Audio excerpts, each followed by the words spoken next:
Next, I'm going to show you how to raise your pot. So once you have it centered, once you've opened it successfully, you're ready to raise it. First, you're going to wet your clay, and then you're going to learn how to hold onto the clay while you're raising it up into a pot. For raising, I'm going to work on the right side of the clay. So for this, again, your elbows stay braced. You want to brace your elbows as much as possible. And you want to make your hands round as if you're holding a pipe. And so you want to always keep your hands at this nice round position. And that's because you want to use the boniest parts of your fingertips, not the soft parts of your fingertips. So there's a subtle difference here. So always keep your fingers round. Your fingertips are going to be touching the clay only at 4 o'clock. So my hands are joined together and my fingertips are directly across from each other on the walls.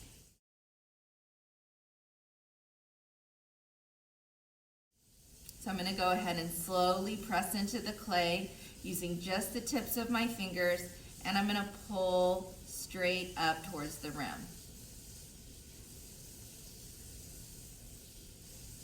And then once I get to the rim, I'm slowly going to let go so it stays centered. You might have noticed a little bit of clay coming off there, and that was just like soft clay that was on the surface from using a lot of water. So I'm going to wet it again, and I'm going to do it again until the wall thickness is about 3/8 of an inch. So again, I'm gripping the clay at the bottom.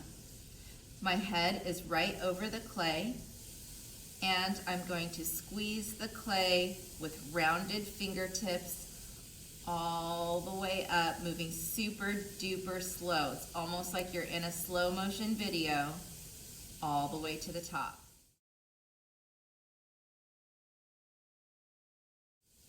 Slowly let go.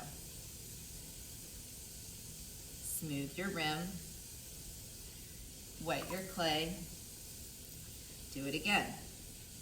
So each time, you'll notice that my hands are touching each other, and each time, you'll notice that only my fingertips are touching the clay.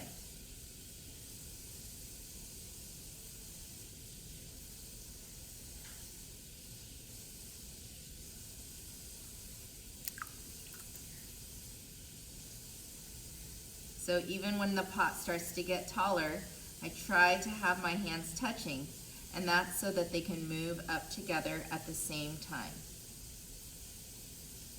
So now my walls are pretty thin and still pretty even, and I'm ready to move on to the next step.